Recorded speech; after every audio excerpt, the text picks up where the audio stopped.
Ilaheng. Kula Gatotkaca.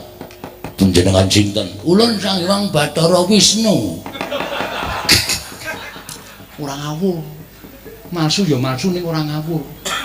Wisnu kuwi Sinuwun Ndarawati nek konangan wonge. Oh iya, salah Gatotkaca.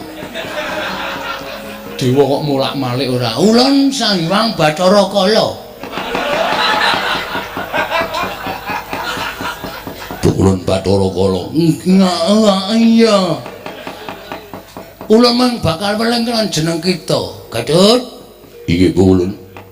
Wonten menapa? Sing ati-ati. Merga nang ngarepmu kuwi copet tenanan. Hei sajar kowe jenenge buka wadi. Ning ngesak sing jero ya Gatotkaca. Dompet-dompet dipeniteni karo kathok. Aja nganti uwal merga ngarep kita ki nadyan dewa ning clemere ora jamak. Gatotkaca surti dingati-ati duga-duga digawa. Aja nganti kaya bocah cilik. Kula pangestu ulun banyu mili kricik-kricik. Mangkat tonggir nyuwun pangestu Hyang Pikulun Bromo lan Hyang Pikulun Bathara Kala. Sing ati-ati kaya bocah cilik.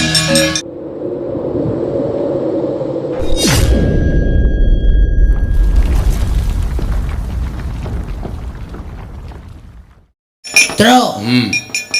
Wancine ngoyah lho, Tru. Iya. Ayo kae awak dhewe kudu melu mangayu bagya. Ndara jabang tetuka. Ari-arine wis pedhot. Wis po. Wis. Ya udah sowan ya iki mesti lagi mimik ibune. Sowan kok ndur ngepas kilim ibune. Wah, ya kepiye to kaya ya. Dinggo pemandangan. Wis, ampleng kowe konangan Ndara Kudara iso dijak ndasmu modar kowe lah. Ora cemongan. Ya Semar wis ngerono engko. Semar kok ndak selak nutupi awake dhewe. Nutupi awake dhewe yo sowan yo. Ayo neng Jodipati to, Ling. Heeh. Yo Kang yo. Yo tak jarake ya, Tru. Ya.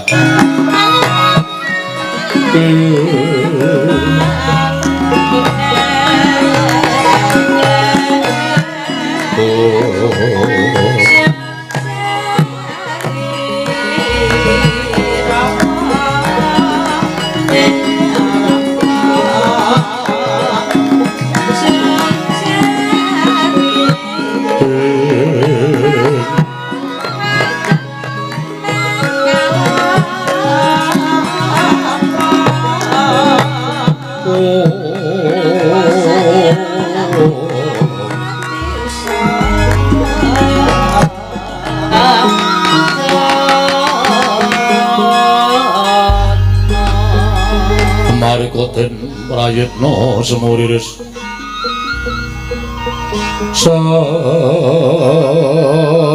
semuriris eko balik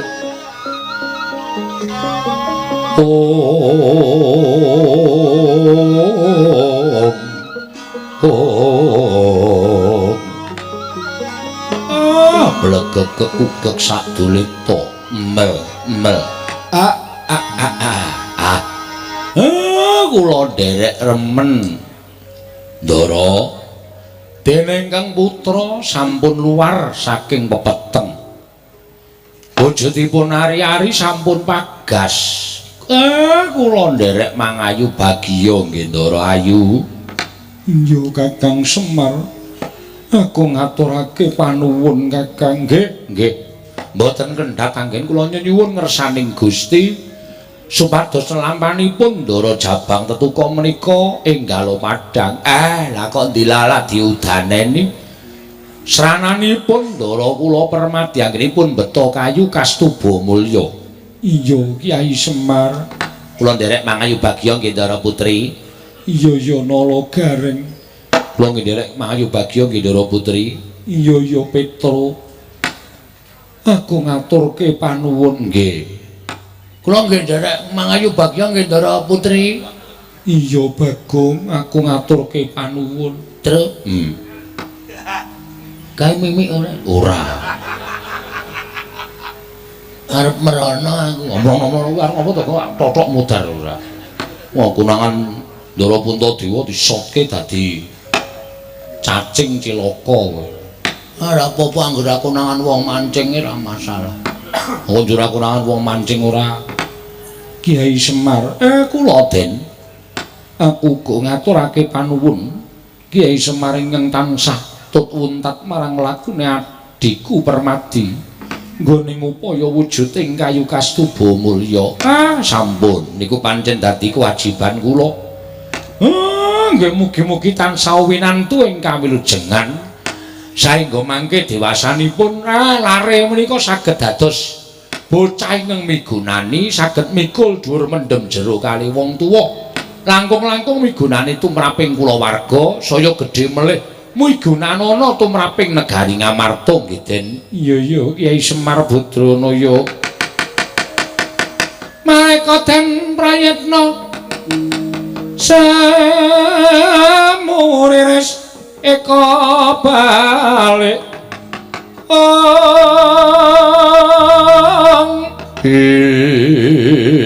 dereng ngantos pariprasama Mbah Wacana kasaro ingkang tumiyup saking dirgantara nggih Sanghyang Kanika putra Semawana Nata Ndrawati Sang Prabu Sri Bathara Kresna lalang ing griya mangung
kang kinarya wangsit pindha kumbang ngajaping tawang susuh angin ngendi nggone mboten mangling pukulun Kanika putra ingkang rawuh wonten ing Jodipati pukulun kencang warudayang iya bener Puntadewa kulun kan kadang kita ing Ndarawati ingkang abiyantara sarta prapta ning Jodipati Koko Prabu, kula ngaturaken sembah pangabekti kula kunjuk inggih Yayi kula tampi. Sinuwun Ndarawati wilujeng Kakang Semar tansah winanting suka Basuki. Antrada kowe padha slamet. Kakang Semar wilujeng Kakang. Lho Gong percaya ora? Bathara Antrada basa karo Semar dina kowe nek nyeluk Semar marmir. Bathara Antrada iki basa. Alah, aku ya ora bakal basa karo Semar. Mbok sak saking urip amargane Semar ki dayane apa? Semar ki kakangne Bathara Guru. Berarti Semar ki kepala sekolah. Lho. Kepala sekolah piye kok kakangne Bathara Guru kok kepala sekolah? Jane kakangne Bathara sandure guru iki kepala sekolah. Wis menengo sik. Iki batur-batur padha meneng dhisik iki ana rembug wigati. Wo. Bekti kula Bukulun. Ya, Petra ulun tampa. Bekti kula Bukulun nawa gareng ulun tampa. Sapa Petra? Bathara Antrada. Kok kaya Pespa. Lho. Bathara Antrada kaya Pespa ora. Bukulun, bekti kula Konjo Bukulun. Dolut kowe Bathara Ludulut ngono kok. Bathara Antrada kok tak amplong ora. Ya, Bagong ulun tampa. Pangestu ulun tampanono ya, Bagong. Nggih, kula pundi nggo jimat paripe. Bukulun, apa? Ukuran sepatune pinten, Bukulun? Arep apa? Tak jaluk aja. Sepatu dewa kok tok jaluk ora. Sepatuku jebol wis meneng to. Wonten menapa Pukulun dene paduka rawuh wonten ing Jodipati. Kados pundi kadang-kadang kula anggeni panangayoni mengsah dados jagoning para dewa. Puntadewa tak kandhani ya.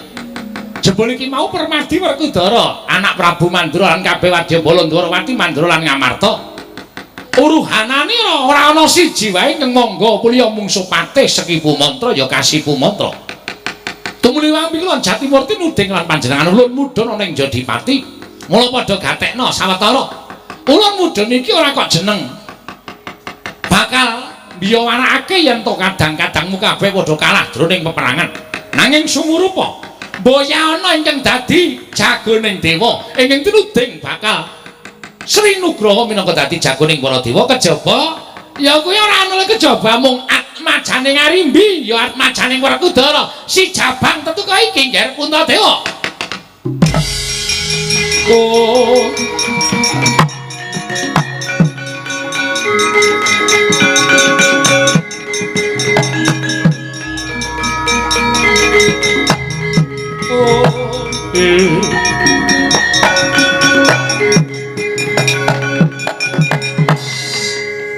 Oko Prabu kinimbang anak kula kedah dipun buta wonten ing kayiwangan minangka dados jagoning dewa. Wong kula kasirnakna kemawon menapa inggih wonten jamak limrahipun ing atasipun lare ingkang nembe yuswa setunggal taun dipun ajokaken wonten ing pabaratan. Oko Prabu kula mboten badhe kelas kula mboten badhe lila. Yai Arimbi, aja kaya mengkono Yai Arimbi. Ulun ingkang bakal matur kelawan Sang Hyang Jagat Girinata apa dene Hyang Pikulun Narada. Hyang Pikulun kados pundi? Sajakipun kadang kula pun Yai Arimbi sakmangke mboten lila atmajanipun dipun dadosaken jago wonten ing kayiwangan. Lah ya wis ngerti ulun ya wis mesti bakal batang. Yen to Arimbi ora bakal lila ya wis ora jeneng mokal. Wong sing jeneng ibu lagi tresna-tresnane karo anak. Monggo anake lagi wae uwal saka pepeteng ya kuwi puser ingkang madal saka saliring pusaka apa wae. Lah kok iki arep dadekke jagoning para dewa. Mula ning dalan mau aku wis rembugan karo Kresna. Iki mengko nek nganti Arimbi ora nglilakake wah wis cilaka. Piye Kresna? Nyata ta apa dadi pangandika ulun? Inggih, Pukulun. Namung semantana tasih wonten pengajeng-ajeng. Ah, pengarep-arep piye? Inggih namung Yai Samyaji ingkang sajakipun sakmangke dereng nyambut damel. Lho, urung nyambut damel gawe piye? Sedaya para Pandhawa sampun dados jagoning para dewa, namung Yai Samyaji ingkang dereng nyambut damel. Kula kinten sakmangke sampun satrepipun menawi Yai Aji Puntadewa ingkang kedah ngeripeh manahipun Arimbi menika Pukulun. Ah, cocok. Puntadewa wis midanget dhewe to. Ature Kadang Windrawati nggih Puntadewa.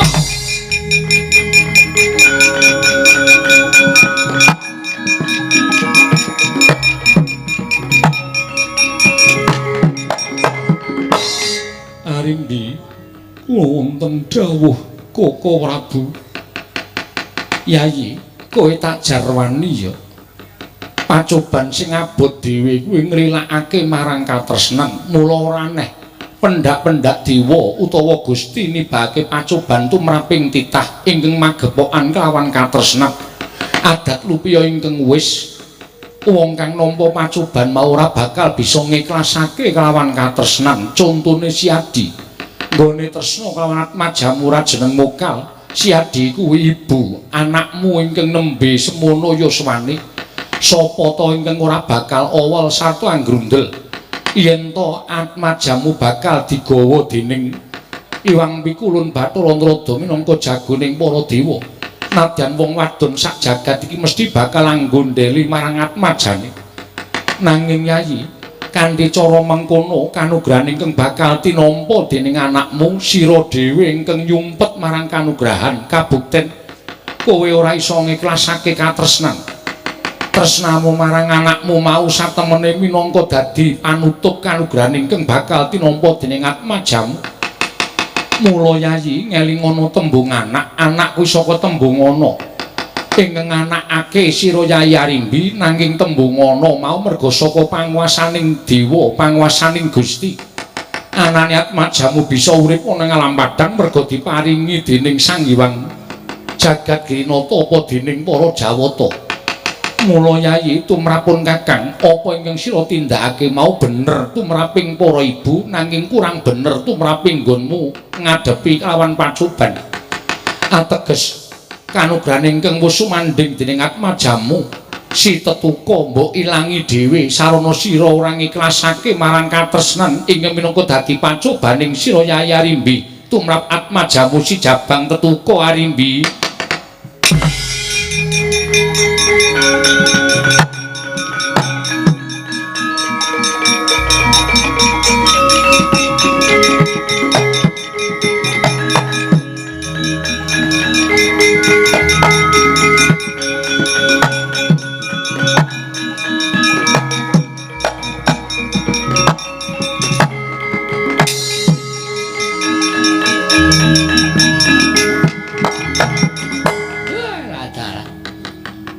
Tembunge mentes mula banjur Arimbi maringake atmajane lan panjenengan ulun Kuntadewa ning sajake kagol kagelan atine Arimbi.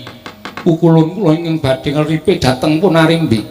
Mangsa borong dhateng kawujenganipun jabang tetu kanggen paduka badhe dipun beto wonten ing Kahyangan. Ya, aja kuwatir bapakne isih mapan ning Kahyangan. Kabeh wadyabala isih mapan ning Kahyangan. Monggo yen ana apa-apa, ndak dawuh supaya kita nutuk lan Sang Hyang Jagat Girinata. Inggih pukulun sembah kula ingkang nderekaken jengkar paduka pukulun.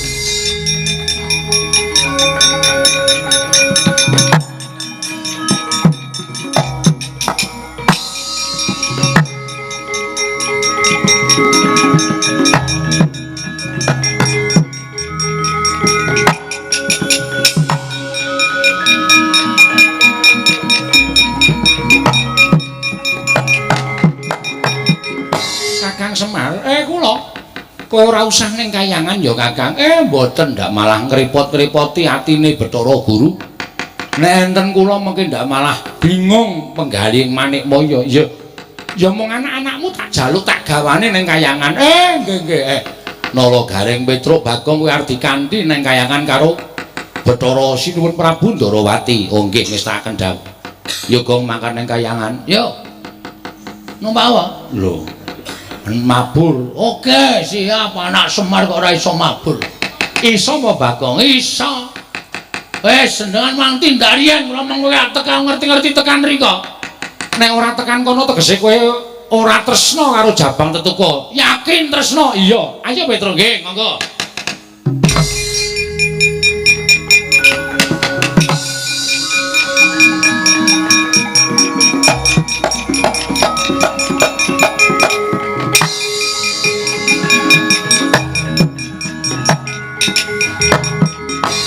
Nuwun pangestu Pak, kula ajeng mabur. Madhep rono.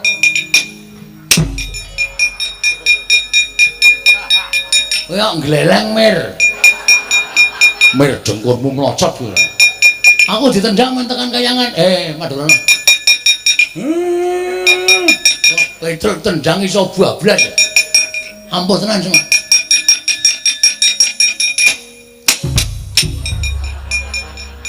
Mbok sing apik nek nendang ki. Ngarepe ana wae cemara.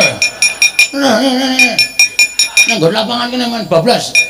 Toto. Siap. Aja do gawe geger, aja do gawe kisuh nang Kahyangan dole.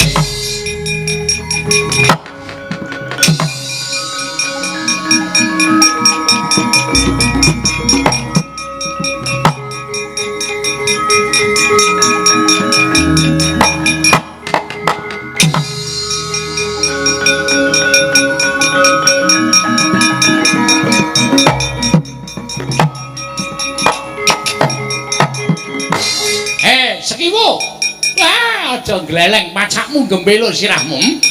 Durung entek jagoning dewa Marakaya.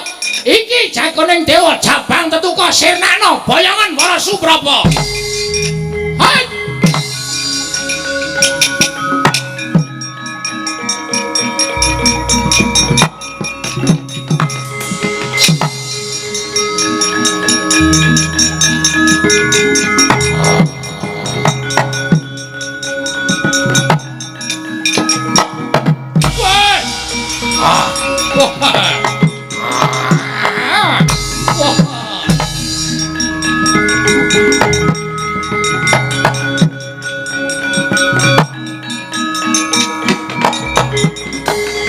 Buta Pandhawa tata Katiwisaya Indriyaksa Sara Maruta Pawana Margana Samirana lan Warayang Ladal dewa wis kenthek anakal Jarine dadi pengayomaning titah nanging jebul dudu buta ingkang ora duwe watak kamanungsan dewane ya ora duwe watak kamanungsan. Lah kok dadi bayi wingi sore dijokke ana ing pabaratan. Aduh. Ngopo Gong? Cemar ning gajur kebablasan e. Tekan dhewe tekan ngarepe pateh sapa ki tukang sapu? Sekipu. Tukang sapu. Heeh, sekipu. Untung langsung mlayu aku.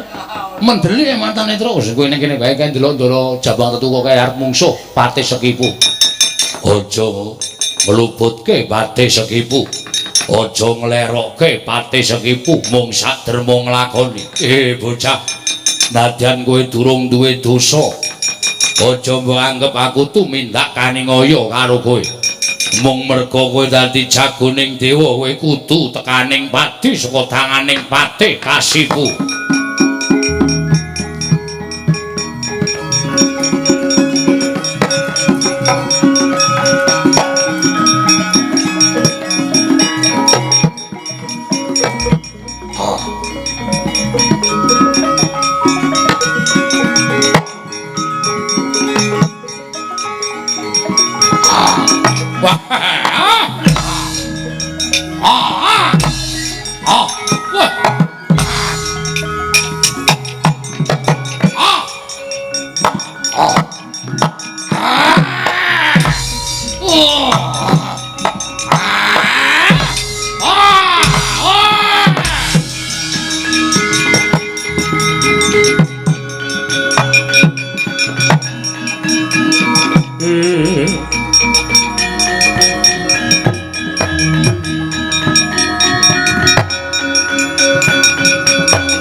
Pancen bener dewa nggone ngejokake bocah iki.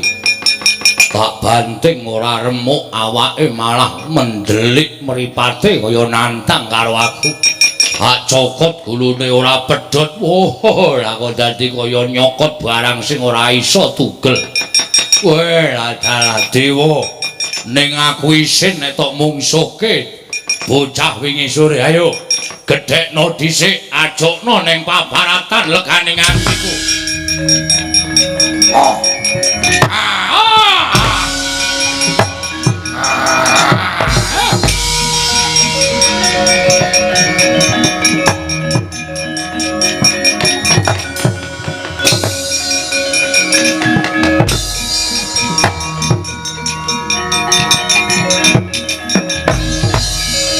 Leleng tenan lagi weruh iki eneng bocah kok cokot buta ora apa-apa. Asem tenan iki. Kedadian saka lempung hus. Lempung dengkulmu ora. Aku weruh dhewe lho truk gulune iki cokot karo Patih Sapisu mau. Sapa? Sapa ta jenenge? Sekipu. Sekipu ora pedhot e. Ha iki malah duncal kirine iki. Pulun niki pripun niki bocah niki? Merkenca arep dayang bapak.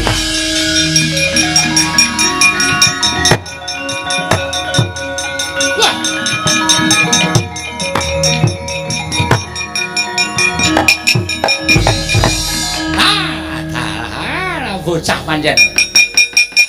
Eling-eling ya Turasing satriya tamtama. Mongko ibune ya nadyan wujud wanudya nanging kae Turasing Nalendra ingkang birawa sekti kalintang dayaning perang. Mula jenengmu kane bocah iki kesinungan kandidane ingkang luwih. Dipun cokot Patih Sekipu mboten napa-napa. Nggih pukulun wah ketok tenan pukul. Kula weruh dhewe pukulun ya, ulun ya weruh. Lho, sampeyan nggih nonton to? Iya. Lho, tuku karcis ora? Wus. Ora usah sembrono to. Kita kuwi senengane kaya ngono. Iki wong pikulun jagat Grinata bakal rampung mrene. Kowe aja padha rame. Nggih, pukulun ngestaken dawuh.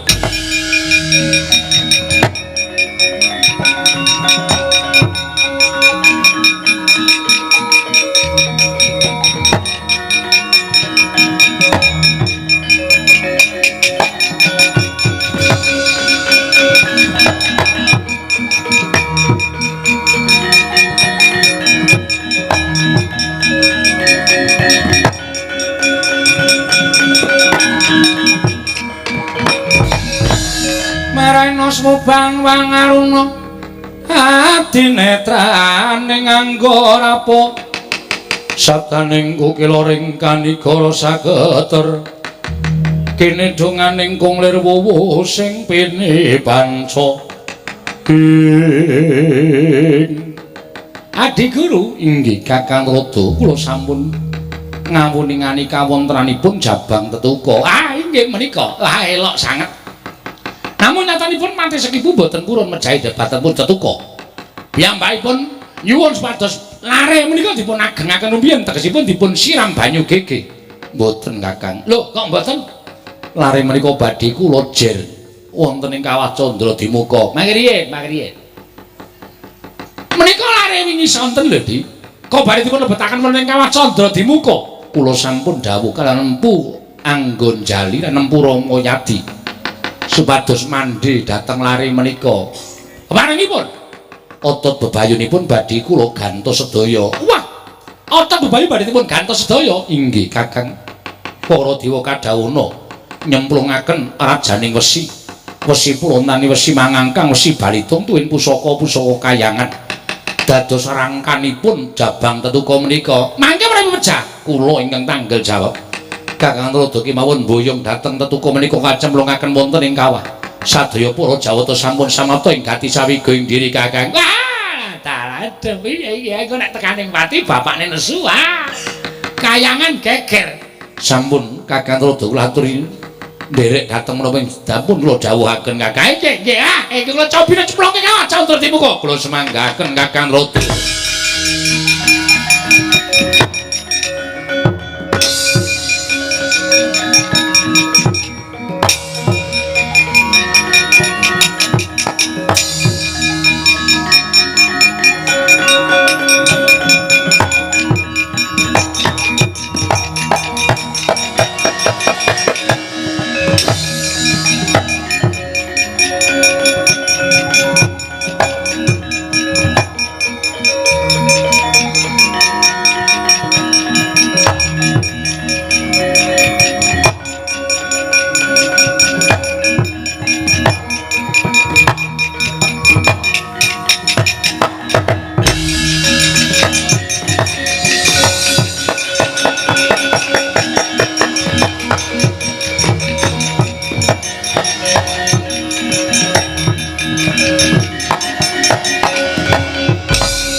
Arsa madange jagat tumungu-mungu paning sapucaking wukir marebak bangsu mirat keneng soroting surya mega lan gunung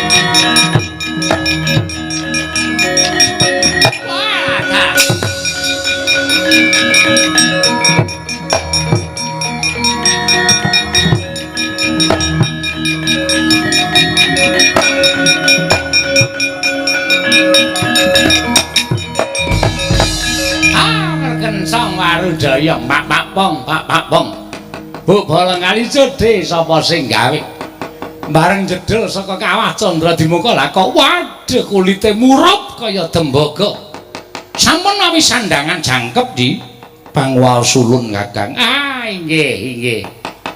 Menika Jabang Tetuko ingkang sekawit lare kula jedi wonten ing Kawah Candra Dimuka. Ah, dalah.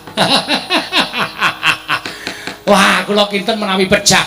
Nyatanipun samangke ngrembaka kados mekaten. Petro, pripun Bu Kulun? Kowe ngerti ora iki sapa? Mboten ngerti ora tepung kok. Iki Jabang Tetuko mau Petro. Napa nggih? Iya, wah, Gong. Sapa iki? Sapa e? Bayine Ndara Jabang Tetuko mau putrane Ndara Werkudara. Nane lho. Heeh. Pukulan apa? Kula nyuwun dipun jadi. Kan dadeke apa? Kan dadeke cakruk apa piye? Wong njaluk dijadikan ngopo? Aku pengen dadi kaya ngono ya, Tru. Aku iki dhewe-dhewe nasibe dhewe-dhewe wis dadi Bagong ya dadi Bagong. Ora kena diganti saka usuk ora apa-apa. Usuk-usuk ora. Namung kok piyantunipun kendel kemawon di dereng wonten suwantenipun Kakang. Ah, kok dereng wonten suwantenipun? Badhe kula paringi suwanten. Menapa? Badhe kula paringi suwanten bledhek guntur kula aturi manjing wonten gurungipun Jabang Tetuko.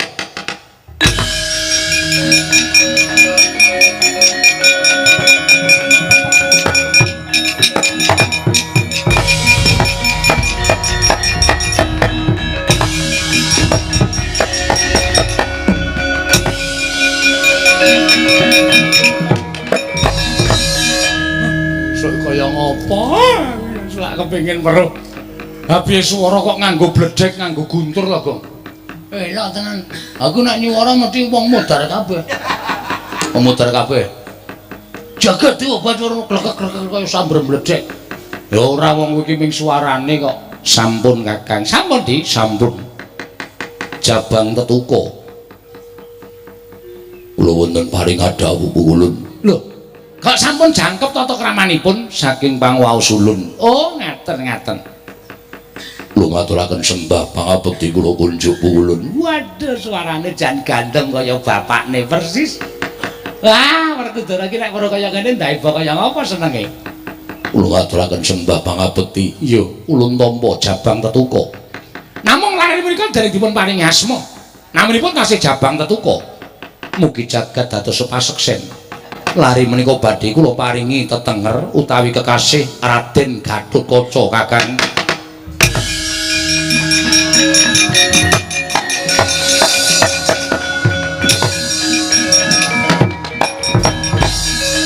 Raden Gatotkaca. Ugi badhe kula paringi tetenger Raden Tetuka. Raden Tetuka.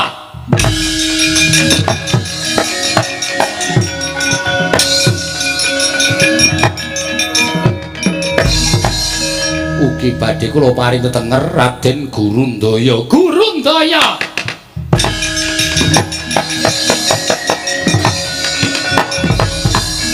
Kok kula ya tak ngekeki jeneng tadi. Kula semanggaken Kakang Narada badhe paring asma sinten? Badhe kula paring tetenger Raden Krincing Wesi. Kok mboten muni gamelanipun? Kakang Narada Raden Krincing Wesi. Ha inggih. Waduh. Kowe gawe jeneng ra, Gong? Wah iya no aku ya ning kayangane. Aku ya arep menehi tetenger karo Raden Gatotkaca kuwi parapan wae. Parapane sapa? Samijo. Tuk dina. Bareng nggawe tetenger sapa? Raden Laskarbit. Kok Laskarbit Dadian saka Wesi iki ora dilas. Ora bakal iso wah jan ponokawan ki nang kayangan malah marahi kisruh. Iki do menengo. Lah wong kula niki dikon bapak kok. Kula niki dikon bapak ibu kula tonyo. Lho. Narada ya arti tonyo ora. Ah kuwi wong kurang ajar iki. Gatotkaca wonten timbalan. Kita bakal ulun paringi pusaka 3 cacahe. Menapa Kulun? 1 Aran Caping Basunanda, 2 Kotang Antra Kesuma, 3 Trumpah Madu Kacerma. Caping Basunanda lamun udan ora kudanan, lamun panas ora kepanasan. Kotang Antra Kesuma kita bisa ngambah Dirgantara. Selama ing ngoning dedaratan trumpah madu kacerma ya kuwi lamun sira ngungkuli lemah sangar kayu aing tawa tawi tawar ora bakal kuwalat nggih istakaken dawuh pukulun Kakang rada badhe paring pusaka mboten jaripun badhe paring kotang ning sampun kok yo Naradaya omongane saru dewa kok omahe lha kowe iki ngapa to wong jenenge kotang kan kok menggawe pusaka ora Gong ora apa? Ora. Aku mau tok pancing terus aku wis kempean iki dhe ngantian. Tok pancing terus males aku pisan. Ya ora males kok kudu Gatotkaca wonten dawuh. Kayangan ana kraman, kita kudu bisa nyirnake patih Sekipu sartaning Prabu Naga Pracuna. Lamun kita bisa nyirnake patih Sekipu lan Prabu Naga Pracuna, ulun prasapa kita bakal ulun dadekake Nalendra ora ketang ngomong telku deping paningal ana ing sela Kandawaru binangun Gatotkaca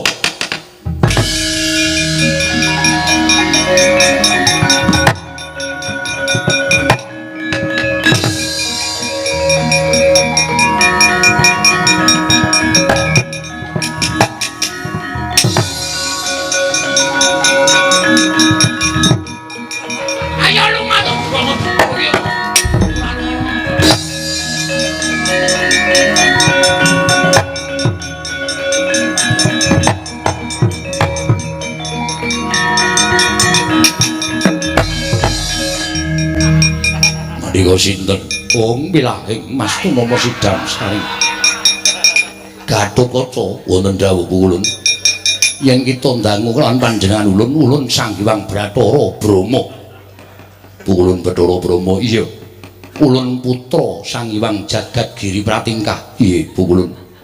Wonten menapa mrepeki dhateng pun Gatotkaca. Ulun mung kepengin werling. Sing ati-ati sabab patih Sekipu kuwi digdaya pilih tanding boboting yuda.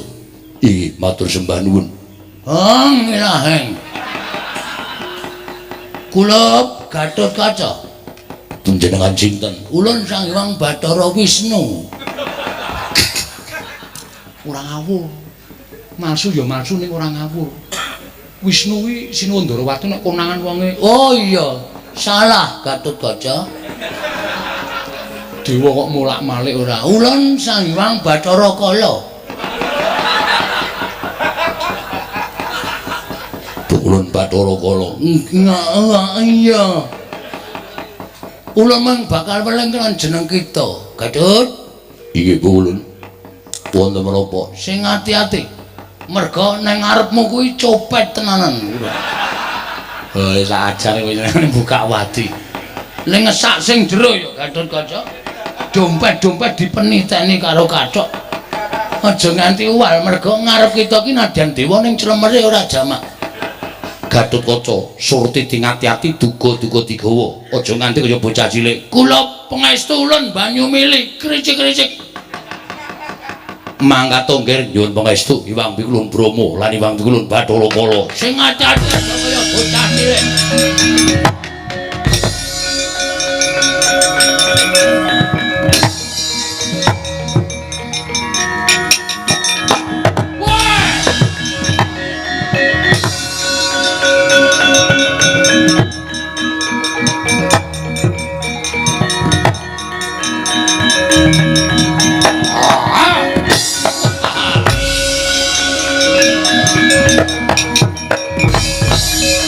Sangkan sing langit kelap-lapatun Lirgin sangking risang mawe gandro sapa iki murup sak tebok dadane jagoning dewa Raden Gatotkaca. Raden Gatotkaca ya kowe sapa? Patih Sekipu mantra dawing Hyang Jatimurti aku kene nyirnake patih Sekipu mantra. Wah gaglak limpamu Paradya.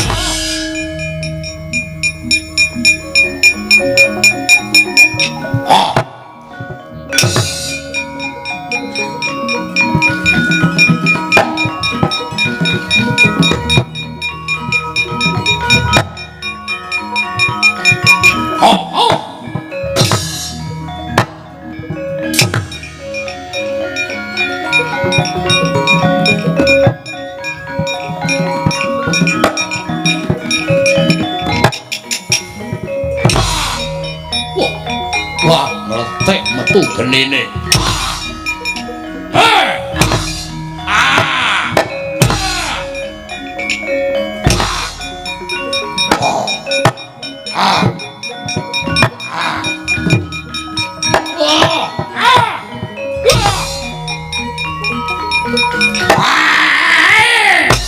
Wah, edan.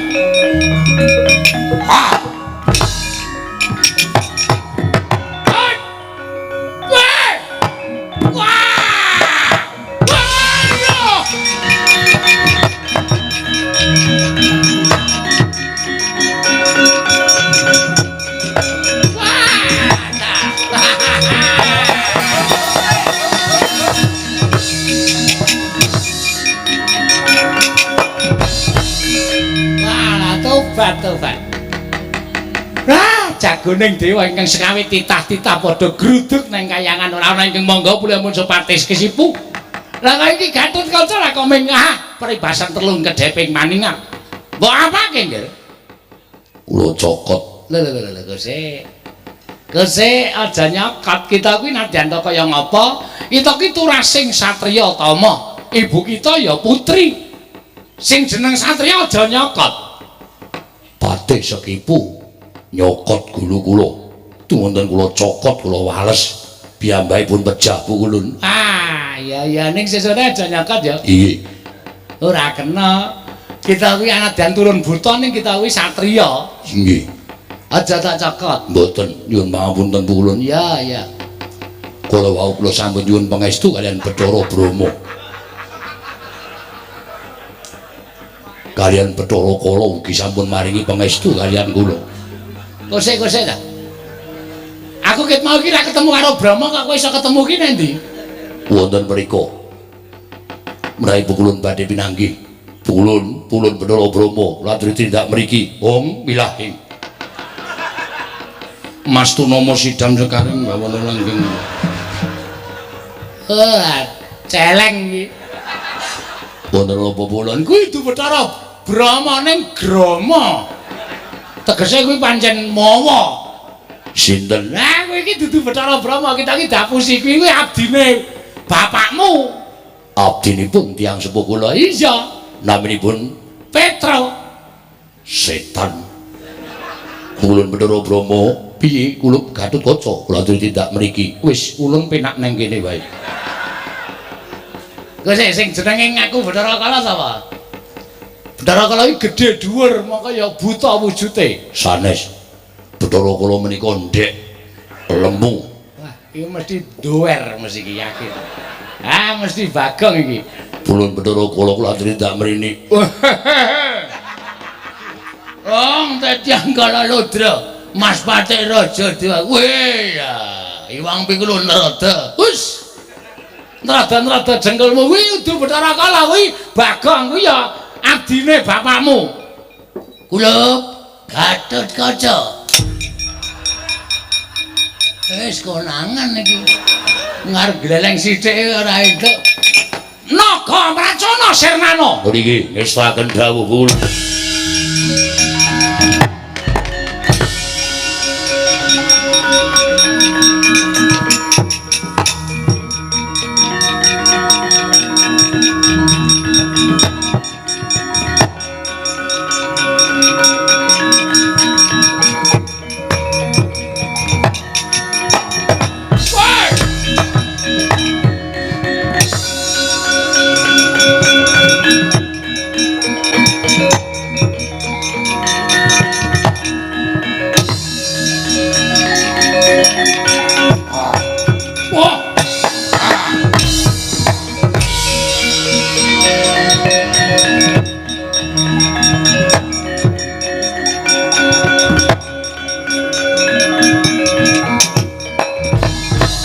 Kunjangkan sing langit kelap-lapaton lerken sanging risang mawe gandrung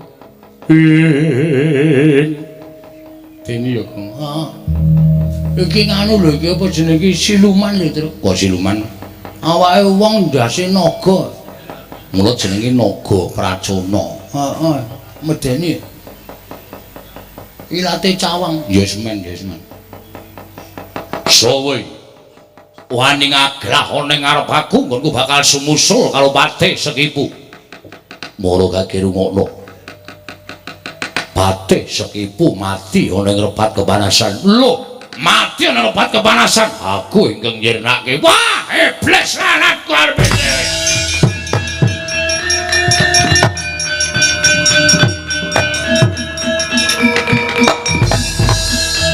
Sopo jagoning dewa Raden Gatotkaca. Raden Gatotkaca. Satriya bagus nggawa kirek loro. Yo dunekke kirek cokote terus aja. Wis rasa ngono. Aku kan persis yo men rasa nesu to ora. Ora waton iso ngucap. Ora mudhun saka ing kayangan gawe geger ning kayangan. Aja takon dosa. Gatotkaca ing sagu nyampurnake kowe. Gandul dasmu Balajoe.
Mestakaning dening Sang Gatotkaca nengge Sang Prabu Naga Pracana pinancat pundhake den untir gulune jebol pisah mestaka lan gembung.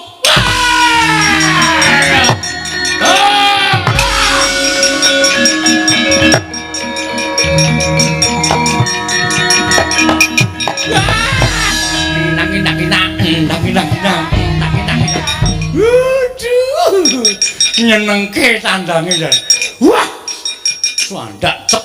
Gong, rene. Ngapa ngene? Kowe ngerti ora gelutin dulu karo kanca mau? Ora, ngene iki. Kowe upamane kuwi ya, heeh.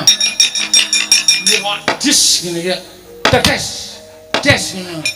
Terus kita ndak cek ngono di.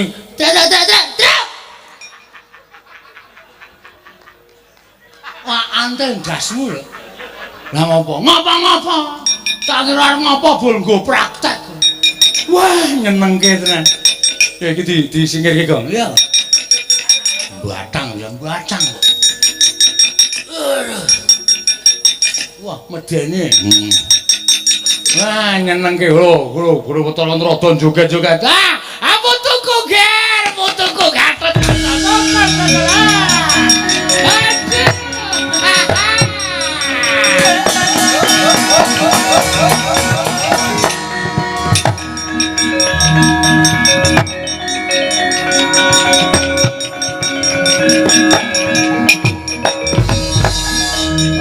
Waduh.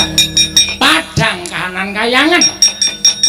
Barang butuh ku Gatot Kaca ingkang tumandang karya Petra. Nun, bapane kon rene. Bapane sapa? Bapane Tetuka, bapane Gatot Kaca. Oh nggih.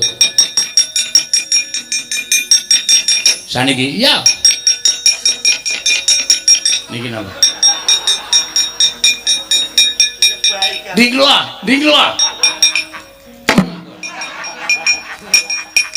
Bapane Gatot Kaca iki nggo abrak apa kelinci kaya ngene. Kaya kowe to reng, aku mung paton diangkat kok ya. Ning nganden. Apa? Lajeng prisa anak kula sing sakniki. Sapa? Mari. Lenggah riki. Iki Anake sapa? lho. Ora edan. Petra, Nun, mbok wis ta? Wis. Iki jam pira? Arep gue gojek terus iki karepe. Wis. Sesuk gampang meneh.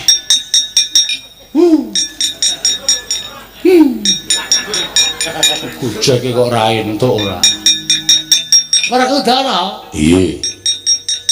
Kita ora ngerti to, bocah. Sing tak joko nang pabratan pancen kita ora tak wene ngerti pundak kita ora ikhlas. Sapa? Iki Jabang Tetuka. Wah, aja guyon. Ora guyon, iki Jabang Tetuka. Ya anak kita yang wis diparingi asma dening Hyang Jatimurti, Gatot Kaca. Wah, edan.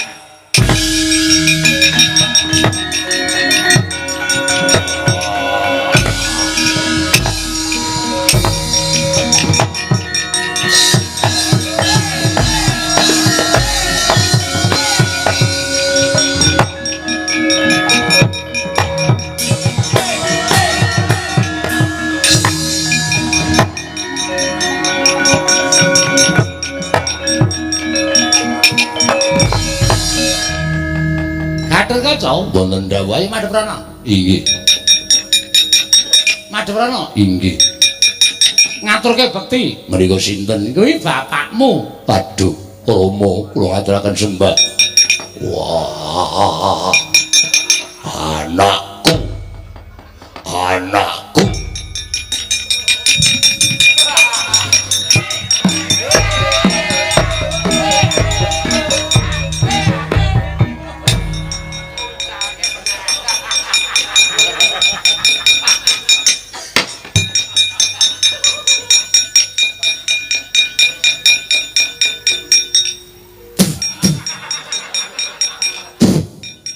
Apa iku? Telek pitik.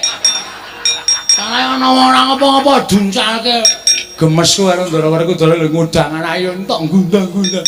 Bareng cucu iso duk-duk. Anakku. Ayo arep apa? Ayo.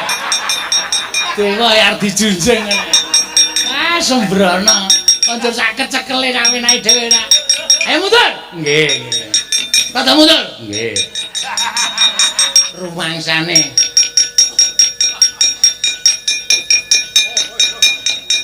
Ngopo? Niki sapa iki?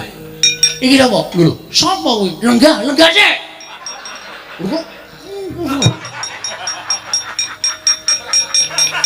Ratu digetak-getak ora. Sapa Werkudara? Wah, aja etok-etok ora ngerti. Kowe wis ngerti. Iki anakmu tobat baguse kaya ngono. Edan temen. Bocah kok mencorong kaya ngono iki lho.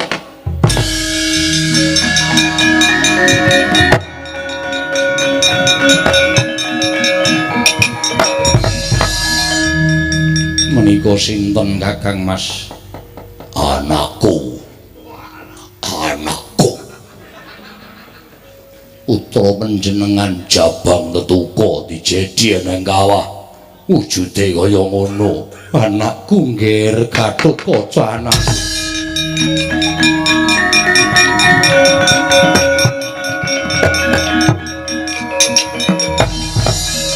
Anakku cah bagus.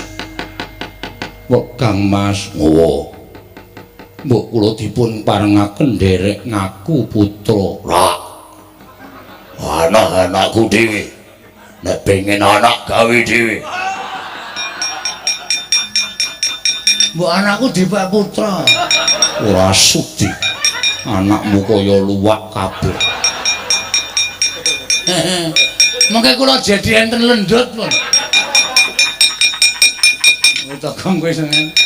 Kang Mas kula tak ngaku anak. Ora entuk. Perkudara iki apa to? Wong ya iki adimu to. Ngaku anak mbok ya wis ora apa-apa. Wah, ora, pokoke anak-anakku dhewe. Nggih ngaten kemawon benjang menawi ingkang rayi kagungan putra pawestri. Wanudya. Kang Mas kaliyan kula bebesanan. Wah, aja anakmu mesti elek. Lho. Perkudara kowe iki ngapa to? Wong Permadi iki bagus kaya ngene nek duwe bojo ayu anake mesti apik.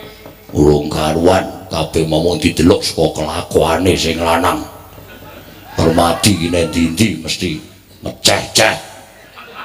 Tur mesti nglarani atine wong wedok anake urung karuan bagus iso uga anake Permadi sok penyakiten.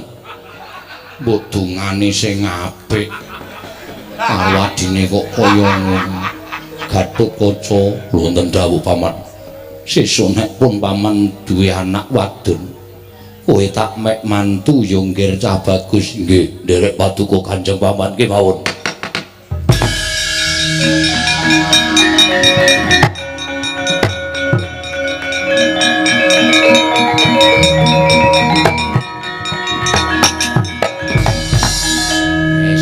Gatotkaca bakale sesune ndoro anu Permadi entuk anak anu kagungan putra mesti terus dipek mantu Randala Werkudara.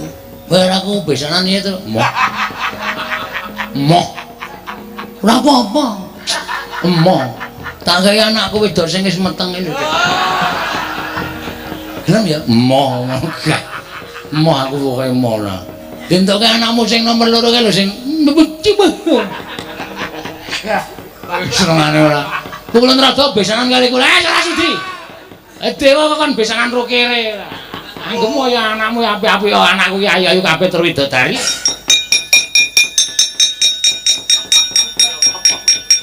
Iki ngopo lho gareng mlaku-mlaku kok ora. Mangan ora ono kegiatan.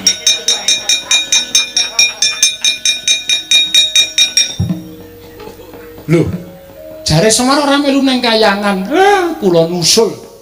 Oh ya syukur Werkudara. Piye? Syukur ya Yayi. Anakmu wis bisa njunjung derajating wong tuwa.